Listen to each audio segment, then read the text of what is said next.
नमस्कार, मैं हूं आपके साथ मेनका चौधरी। महिला आरक्षण संशोधन विधेयक पेश हो चुका है संसद में। लोकसभा में इसे केंद्रीय मंत्री अर्जुन राम मेघवाल ने पेश किया और उसके बाद इस पर बहस शुरू हो गई। विपक्ष ने इसका विरोध किया है। कांग्रेस का कहना है कि महिला आरक्षण के हम विरोध में नहीं है, लेकिन जो तरीका है सरकार का वो हमें पसंद नहीं, हम उसका विरोध कर रहे हैं। समाजवादी पार्टी ने कहा कि हम परिसीमन विधेयक का विरोध कर रहे हैं और कहा कि इसे तीनों विधेयक को वापस ले लो। जो परिसीमन विधेयक पेश किया गया है, संविधान संशोधन विधेयक पेश किया गया है, उन्हें वापस लेने की मांग समाजवादी पार्टी ने की है और सरकार कह रही कि सबको बोलने का मौका मिलेगा, सभी के सवालों का हम जवाब देंगे, लेकिन ये वक्त ऐसा है, ऐतिहासिक है, सबको साथ देना चाहिए कि महिलाओं को 33% आरक्षण मिल जाए। विपक्ष का कहना है कि महिला के नाम पर सरकार अपने चुनावी फायदे के लिए कदम उठा रही है। तो इसी मुद्दे पर चर्चा करेंगे कि आखिर महिला आरक्षण संशोधन विधेयक क्यों लेकर आई है सरकार, जबकि महिला आरक्षण विधेयक तो 2023 में पास हो गया था, जिसे नारी शक्ति वंदन अधिनियम का नाम दिया गया था। फिर अब ये क्यों और ये बवाल क्यों, विपक्ष को ऐतराज क्यों और सरकार क्या इसे पास करवा पाएगी? सबसे बड़ा सवाल यही है। तो परिस्थितियां क्या है, पूरे विस्तार से बातचीत करेंगे। इस वक्त हमारे साथ प्रभात जी मौजूद है, हमारे सीनियर हैं। और प्रभात जी, पहला सवाल तो यही है कि महिला आरक्षण संशोधन बिल ये क्या है, पिछले बिल से अलग कैसे है? मेनका, इसमें आप सबसे पहले तो ये देखिए कि ये आखिर इसको महिला आरक्षण संशोधन विधेयक ये नाम हम लोगों ने दे दिया है। सरकार की तरफ से अभी इसका कोई नाम नहीं आया है। बड़ी मज़ेदार चीज़ है कि सरकार महिला आरक्षण संशोधन विधेयक संशोधन इसकी बात कर रही है, लेकिन इसके साथ साथ 3 बिल पेश किए गए हैं संसद में। जो पहला है संविधान का 131वां संशोधन विधेयक 2026, दूसरा है केंद्र शासित प्रदेश कानून संशोधन अधिनियम 2026 और तीसरा है डिलिमिटेशन बिल 2026। डिलिमिटेशन मतलब परिसीमन अधिनियम 2026। बेसिकली आपने जैसा जिक्र किया कि 2023 में जब नारी शक्ति वंदन अधिनियम पास हो गया, मतलब महिलाओं को विधायिका में 33% आरक्षण, लोकसभा, राज्यसभा, विधानसभा, विधान परिषद में 33% आरक्षण का रास्ता बिल्कुल साफ हो गया था जी। लेकिन उसकी जो मोडालिटीज थी उसमें एक क्लॉज था कि ये लागू कब से होगा और इसके लिए आधार क्या होगा। तो उस विधेयक में साफ साफ मेंशन था कि भविष्य में होने वाली पहली जनगणना के बाद इसको लागू किया जाएगा। भविष्य में होने वाली पहली जनगणना कब थी? 2021 की जनगणना कोविड की वजह से स्किप हो गई थी। वो जनगणना अब शुरू हुई है, वो प्रोसेस अब 2-4-10 दिन पहले शुरू हुई है। तो उसी समय ये विपक्ष ने भी और कई एक्सपर्ट्स ने भी ये सवाल उठाए थे कि आपने 2023 में तो पास कर दिया, लेकिन इसको लागू होते होते 2034 आ जाएगा, मतलब 1 दशक से ज़्यादा का समय लग जाएगा। तो सरकार को भी ये लगा कि भाई 1 दशक से ज़्यादा का समय, 2023 में कानून बना, 2034 में मतलब ये इम्प्लीमेंट हो, उस समय ये फ़ायदा मिले तो इसका कोई बहुत माइलेज नहीं मिलेगा और महिलाओं को भी बहुत फ़ायदा नहीं होगा। तो सरकार ने एक बीच का रास्ता निकाला कि वो जो क्लॉज है उसको संशोधित करने के लिए हम एक नया विधेयक लेके आएंगे। वही है संविधान का 131वां संशोधन विधेयक। इसके साथ जब आप अब सवाल ये था कि वक्त को कम इंतजार न करना पड़े, एक बीच का रास्ता 2034 की जगह 2029 से हम इम्प्लीमेंट कर सकें। 2029 में चुनाव ड्यू हैं लोकसभा के, 2024 के बाद 5 साल का कार्यकाल पूरा होगा, 2029 में चुनाव होंगे। तो 2029 में ये रास्ता साफ हो सके महिला आरक्षण, 33% महिला आरक्षण का, इसके लिए सरकार ये संशोधन विधेयक लेके आ रही है। प्रभात जी, इस पर जो टेक्निकल क्वेश्चंस है वो मैं करूंगी आपसे, लेकिन उससे पहले एक आम महिला के मन में जो सवाल उठ रहा है, तब भी उठा था और अब भी उठ रहा है कि अगर सरकार आरक्षण देना चाहती ही है, आरक्षण को लेकर राजनीतिक पार्टियां अगर इतनी ज्यादा पॉजिटिव सोच के साथ हैं, तो 543 पर क्यों नहीं दे रही है? पिछली बार भी एक क्लॉज लगा दिया गया कि जनसंख्या होगी, जनगणना होगी, परिसीमन होगा, तब हम आरक्षण देंगे, और इस बार उसी के लिए एक नया रास्ता निकाल रहे हैं। मेनका देखिए, 543 में से अगर हम दे रहे हैं, हाँ, कोई भी सरकार, चाहे वो आज एनडीए की सरकार हो या यूपीए की सरकार हो या कोई भी सरकार हो, अपने एक सेट पैटर्न में से किसी के लिए भी एक्स्ट्रा निकालना मुश्किल है। 543 में से अगर आप रिजर्व कर रही हैं, तो आप 33% देखिए, करीब करीब 150 सीटें या 160-65 के आसपास की ये सीटें जा रही हैं, 33%, जो मोटा मोटी एक अनुमान है। तो 543 से आपका रिप्रेजेंटेशन कम हो जाएगा ना। मतलब पुरुष अपना कोई खामियाजा आपके नहीं अमानत उठाना से ही चाहते। खयानत टाइप की बात होगी ना।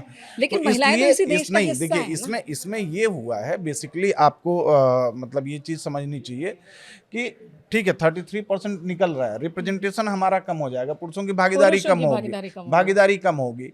तो हमने एक नया ये उपाय निकाला कि हम सीट बढ़ा दे रहे हैं, कि जो अभी की मौजूदा पॉलिटिकल पार्टीज हैं उनका जो अपना एक रेशियो बना हुआ है मेल एंड फीमेल टिकट बंटवारे का या रिप्रेजेंटेशन का, उसमें कोई अंतर ना पड़े। जो 33% है वो हम एक नया पैकेज क्रिएट कर रहे हैं, एक नया मतलब नई अपने सीटें हिस्से से हम ना दे ना करके, हमने लेकिन दे एक्स्ट्रा दे रहे हैं। कर दिया, चलिए हम ठीक है, एक्स्ट्रा दे रहे चलिए हैं। यहाँ भी मान ले कि यही तरीका सही है, तो जी, अब इसके परेशानी लिए क्या आ रही इसके है? लिए देखिए मेनका इसी के लिए सरकार ने जो एक प्रपोजल दिया है, ड्राफ्ट बिल में भी उसका जिक्र है। मैं कल से इन परसों तरसों ये दिया गया सारे सांसदों को, उसके बाद मैंने ये ड्राफ्ट की कॉपी तीनों बिल पास की, तीनों बिल्कुल कॉपी तीनों, ये the constitution 131st amendment bill 2026, union territory law amendment bill 2026, और तीसरा है डिलिमिटेशन बिल 2026। ये तीनों पढ़ने के बाद और जो चीज़ें समझ में आई हैं, सरकार ने एक प्रपोजल दिया कि भाई किसी को कोई नुकसान नहीं होगा। हर पॉलिटिकल पार्टी का एक कंसर्न था कि महिला आरक्षण आ रहा है, हमारा अपना नुकसान होगा, हमारे रिप्रेजेंटेशन में कमी आएगी। सरकार ने कहा कि नहीं, आपके रिप्रेजेंटेशन में कोई कमी नहीं आएगी। हम इसका एक मोटा मोटी रेशियो निकाल के 50% सीट बढ़ाने का एक प्रपोजल है, ड्राफ्ट में मेंशन है कि 50% सीट्स हम बढ़ाएंगे। अब 543 से 50% आप बढ़ा के 272 आप बढ़ा रहे हैं मैक्सिमम। अब ये आंकड़ा 815-16-50 के आसपास बैठ रहा है। उसमें सरकार ने ये किया कि 815 सीटें राज्यों के से लोकसभा की चुन कर आएंगे, जो पहले आपकी कुछ और थी। उसके बाद 20 सीटें जो यूनियन टेरिटरी की थी उनको बढ़ा के 35 कर दी। 815 प्लस 35 850। तो ये नई लोकसभा, मतलब लोकसभा का भूगोल भी बदलने की तैयारी में है सरकार, और लोकसभा का गणित भी बदलने की तैयारी में है 2029 के लिए। अब ये जो आपका 850 जो नंबर्स आ रहे हैं, इसमें सरकार ने इस बात का ख्याल रखा है कि जो रेशियो है रिप्रेजेंटेशन का वो न बिगड़े, वो चेंज नहीं होगा। तो साउथ चेंज को नहीं यानी कि आप अब एक सेकंड क्या यहीं पे मैं कह रहा हूँ कि अभी अगर मान लीजिए, सपोज कीजिए कि यूपी की भागीदारी लोकसभा में अगर 15% है, तो नई 850 के आंकड़े में भी यूपी की भागीदारी 15% ही रहेगी, 15% ही रहेगी। इसी तरह तमिलनाडु की हिस्सेदारी अगर करीब करीब 8% है अभी मौजूदा लोकसभा में, तो बदलने के बाद भी जब 850 नंबर आप कर रहे हैं, तब भी तमिलनाडु की भागीदारी 8% ही रहेगी, जो फॉर्मूला है। अब दिक्कत कहाँ आ रही है? साउथ की स्टेट्स विरोध क्यों कर रहे हैं? साउथ की स्टेट्स का कहना है, देखिए इसमें था कि अब जो महिला आरक्षण विधेयक लागू करने का जो एक क्लॉज था कि भविष्य में होने वाली पहली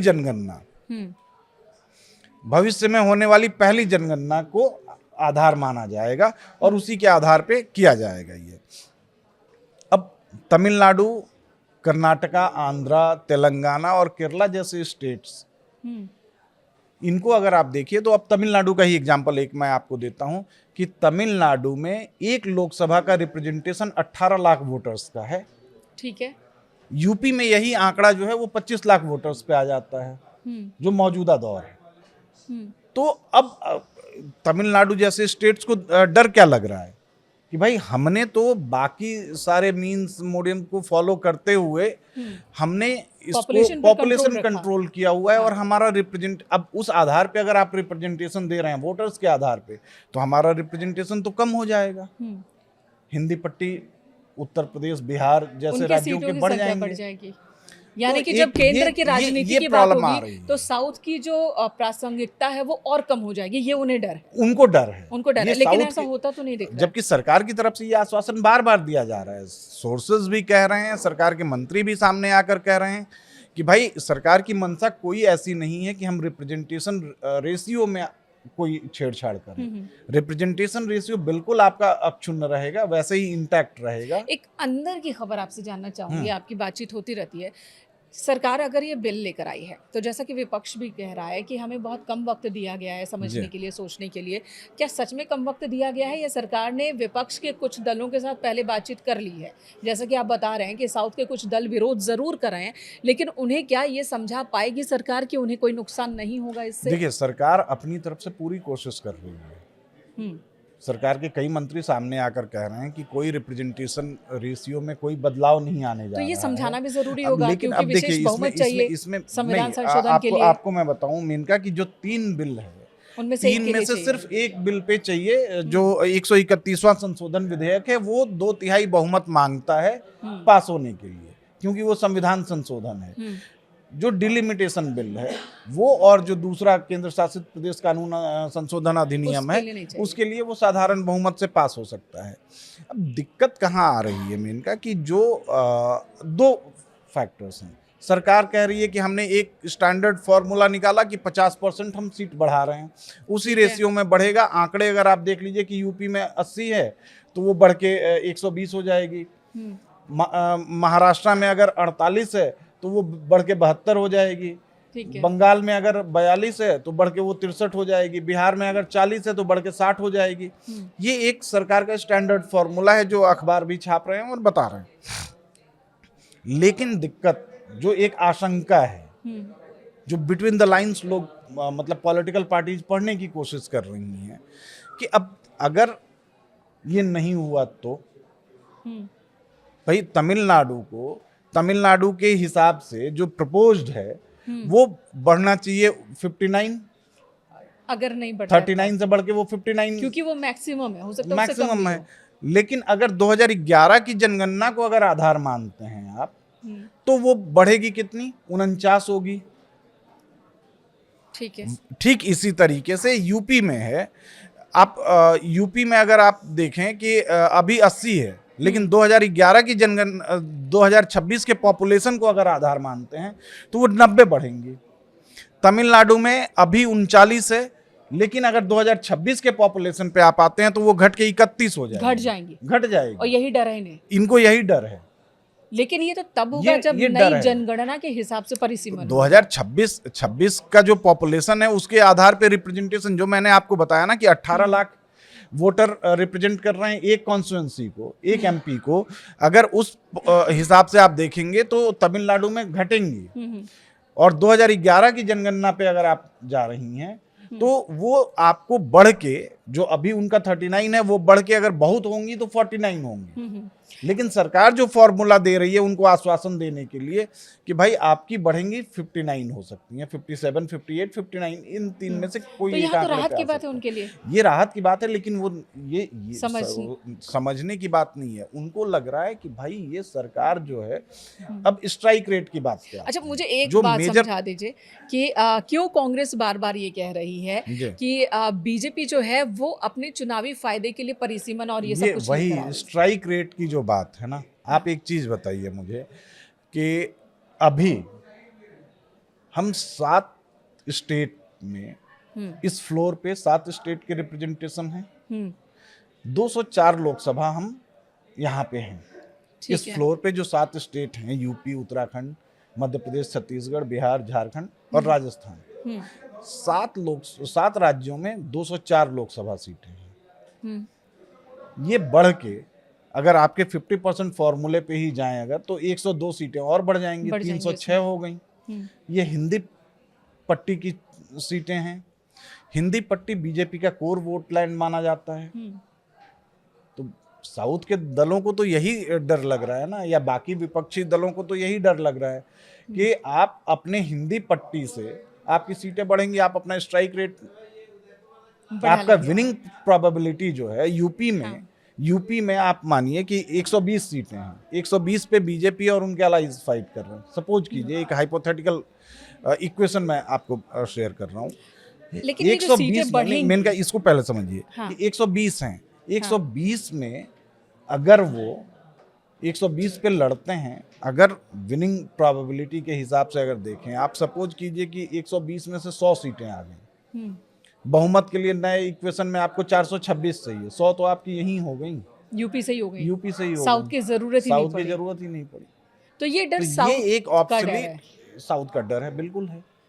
साउथ के जो 5 मेजर स्टेट जी, हैं, और कांग्रेस साउथ में ज्यादा मजबूत है, नॉर्थ में नहीं है, इस नहीं वजह से है, कांग्रेस बिल्कुल ज्यादा डरी बिल्कुल। हुई है। आप अगर देखें कि तमिलनाडु, कर्नाटका, आंध्रा, ओडिशा खैर साउथ नहीं है, ईस्टर्न पार्ट है, आपको केरला और तेलंगाना, हम्म इनका डर यही है। हम्म। अब सवाल वही कि क्या ये पास हो जाएगा या देखिए, बस एक रह जाएगा कि हाँ हम तो लेकर देखिए, आए, विपक्ष ने किया अभी तक एक इसमें ये भी है, एक पॉलिटिकल मैसेजिंग भी है नहीं। कि सरकार ये कहेगी कि भाई हम तो लेकर आ रहे हैं महिला आरक्षण, हम 2029 से लागू कराना चाहते हैं, विपक्ष साथ नहीं दे रहा है, या तो वो संशोधन विधेयक के लिए है। लेकिन जो मेजर, जो एक मतलब कहा जा रहा है कि सरकार का फोकस इस संशोधन विधेयक से कहीं ज़्यादा परिसीमन पर है। अब परिसीमन वाले में कई सारी चीजें हैं। परिसीमन होता है अगर, तो लोकसभा की सीटें बढ़ेंगी, तो विधानसभा का भी तो रिप्रेजेंटेशन बढ़ेगा। विधानसभा का रिप्रेजेंटेशन अगर बढ़ता है तो एक यूपी का ही एग्जांपल आप लीजिए जी, यूपी को कह रहे हैं कि टुकड़े करने की तैयारी है। आप वहीं आ रहा था मैं जी, 403 सीटें हैं अभी मौजूदा 50% इंक्रीज का आपने एक फॉर्मूला रखा है। 50% अगर आप इसका लीजिए तो 201 के आसपास आप इन दोनों को अगर देखें 604। अब आप यहाँ इस आंकड़े को ध्यान में रखिए और संविधान की अनुच्छेद 170 पे जाइए जी। एक बार चेक कीजिएगा खोल के आप लोग भी संविधान का अनुच्छेद 170। संविधान का अनुच्छेद 170 कहता है कि किसी भी राज्य में विधानसभा की मैक्सिमम सीटें 500 से ज्यादा नहीं हो सकती और 60 से कम नहीं हो सकती। यहाँ 604 हो रही हैं। एक सेकंड में इनका 60 से कम वाले में 4 एग्जाम्पल संविधान में ही निहित है, वो वहां लिखा हुआ है। गोवा, सिक्किम, मिजोरम और पुडुचेरी, ये एक्सेप्शन है, अपवाद है 60 से कम में। गोवा सिक्किम 40 है, पुडुचेरी 30 है, मिजोरम भी 30। अब बात आई ये 604 के आंकड़े को जो मैंने कहा कि दिमाग में रखिए और 170 को पढ़िए। अनुच्छेद 170 को जब आप पढ़ेंगे कि 500 से ज्यादा नहीं हो सकता, तो ये 604 वहां परमिट नहीं हो रहा है। फिर तो उसको मैच करने के लिए आप यूपी में दो स्टेट फॉर्मूले पे आ सकते हैं। तो यूपी का बंटवारा, ये अभी बंटवारा मतलब ओपन तो नहीं है, लेकिन यूपी के बंटवारे को लेकर और यूपी के एरिया और पॉपुलेशन, इन सबको देखते हुए बहुत पहले से मायावती ने तो एक फॉर्मूला तक रखा था कि यूपी के 4 हिस्से होने चाहिए, 4 स्टेट यूपी डिजर्व करता है, पश्चिम, पूर्वी, पश्चिम बुंदेलखंड और अवध। अभी अगर ये 604 पे ही आप बात करें तो अगर आप 2 या 3 टुकड़े में भी करते हैं तो एक एडमिनिस्ट्रेटिवली ये वायबल फॉर्मूला हो सकता है। देखिए, परिसीमन की जरूरत तो है। 1972 के बाद परिसीमन हुआ नहीं सीटों की संख्या के लिहाज से, बिल्कुल। देखिए, जरूरत तो है, लेकिन इसे महिला आरक्षण से जोड़ देना नहीं। आप देखिए, इसमें महिला आरक्षण तो एक बहाना है, हमको परिसीमन को लेकर आना है। असली वही है। परिसीमन ही मेन एजेंडा है। परिसीमन आप देखिए ना कि 1952 में पहला परिसीमन हुआ, जब हमारी सीटें 489 थी, 489 थी। डेटा जो लिया गया परिसीमन के लिए 1952 के परिसीमन के लिए 1951 का डेटा लिया गया। 1951 के सेंसस का आजादी के बाद पहला सेंसस था। 1962 में दूसरा परिसीमन हुआ जिसमें बहुत नॉमिनल सीटें बढ़ी, 5 सीटें बढ़ी।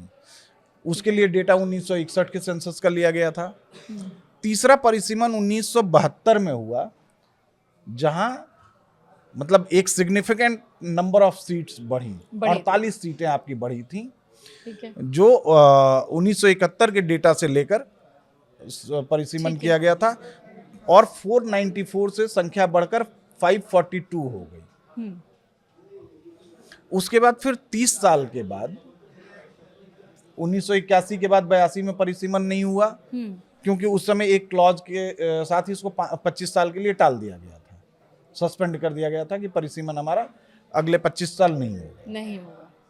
क्या 2002 ये समय में बहुत ज्यादा लेता है, खर्च ज्यादा होता है, क्यों टाल दिया गया था जब नहीं हर नहीं 10 साल उसमें पर उस पूरा समय होता है? एक आप अगर देखें कि पॉपुलेशन ग्रोथ भी आपका स्टैग्नेट था, और बाकी लॉजिस्टिक सपोर्ट्स और जो भी चीज़ें रही हों, उस समय के पॉलिटिकल कॉन्सिक्वेंसेस रहे हों, तो उसके बाद 2002 में रीबाउंडरिंग की गई सीटों, मतलब पॉपुलेशन मैच करने के लिए कि जी। एक एवरेज 25 लाख या 20 लाख का डेटा मैच करे, उसके लिए रीबाउंडरिंग की गई। संख्या उतनी रही। संख्या उतनी ही रही, एक नंबर बढ़ा था।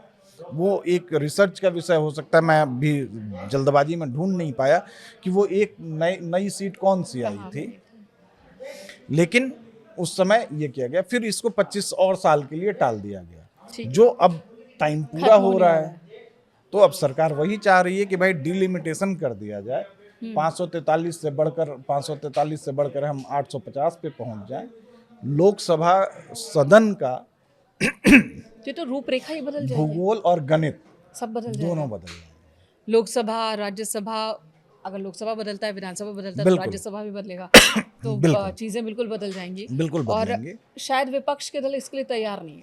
बिल्कुल, विपक्ष को देखिए, वही मैंने कहा ना, स्ट्राइक रेट, कि विपक्ष को डर इसी बात का है कि बीजेपी हिंदी हार्टलैंड की प्रासंगिकता जो है पॉलिटिक्स में पहले भी रही है, अब भी है और आगे भी रहेगी। क्योंकि ये नॉर्दर्न स्टेट जो आपके हैं, एक तो पॉपुलेशन इनका ठीक ठाक है साउथ के मुकाबले। साउथ ने पॉपुलेशन कंट्रोल पे काफ़ी काम किया है, और जो साउथ के दल हैं वो यही लॉजिक बार बार दे रहे हैं कि भाई हम इसमें हमारी क्या गलती है, अगर हमने अपना जनसंख्या नियंत्रण किया हुआ है, हमारे तो सरकार ने ही प्रोत्साहित किया, तो हमारे रिप्रेजेंटेशन में ये दिक्कत क्यों आए।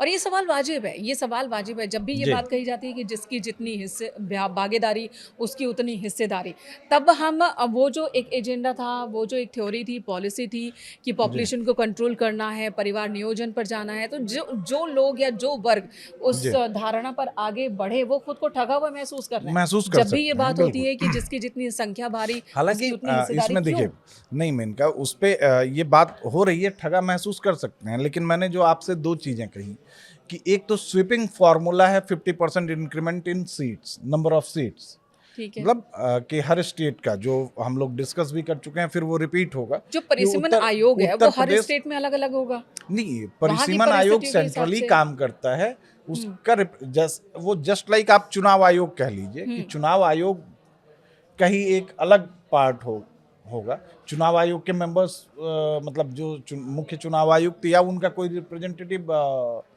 परिसीमन आयोग का सदस्य होता और है, फिर राज्यों के भी होंगे। फिर राज्यों के होते हैं।